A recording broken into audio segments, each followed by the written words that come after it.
So what advice might you have to other working moms who might be facing some of the I would like to just challenges? acknowledge that it's really hard. It's just really hard. In fact, some of my younger friends who are just going through it say, how did you do it? And I don't know, I guess it's like childbirth. You just do it, and then you do it again. It's something about it. I mean, life is hard. I guess my advice is to stick with it if you feel that's what you want to do. Cut yourself some slack, which I don't think I did very much. My generation, we were not big on cutting slack, I think, the sort of the feminist, children of the late 60s, 70s. Cut yourself some slack, give yourself some treats, love yourself, sometimes, even hugging yourself, because you are shouldering a lot.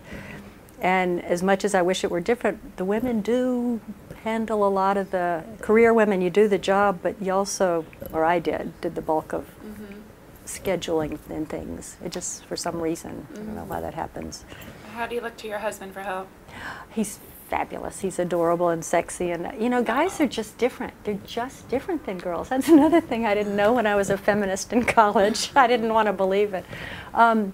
It was great having a partner to bounce things off of and balance things, and we agree on many things, not all things, so it was good to hear a different perspective. Sometimes, especially if you're an executive at work and then you come home and want to be an executive at home, and it's sometimes good to have someone put the brakes on you and say, no, there are other points of view. So it was added a nice balance. Having been in business so long, how do you find your inspiration each time you launch a new collection? Oh, there's no end to visual.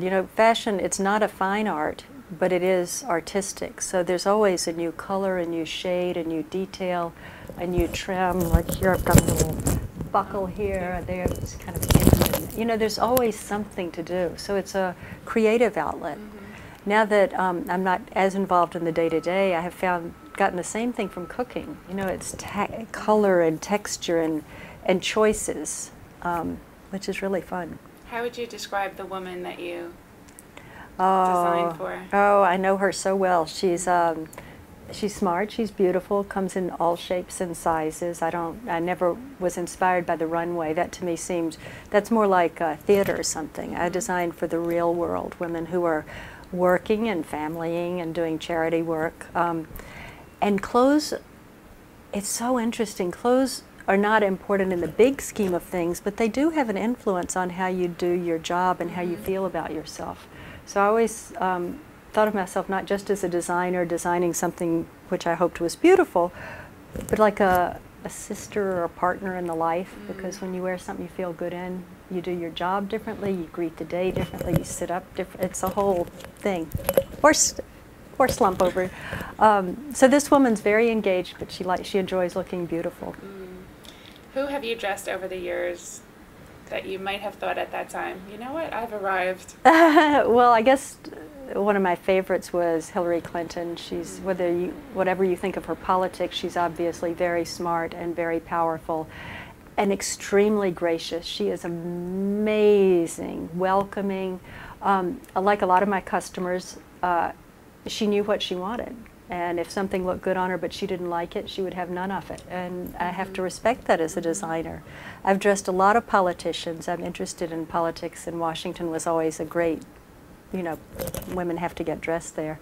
But then I guess my favorites are just the moms that I've met across the country. I met a lot of my customers I went in the dressing room with a lot.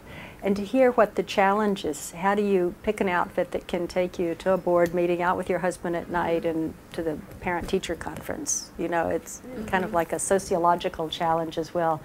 And these women are smart and capable, and they run this country.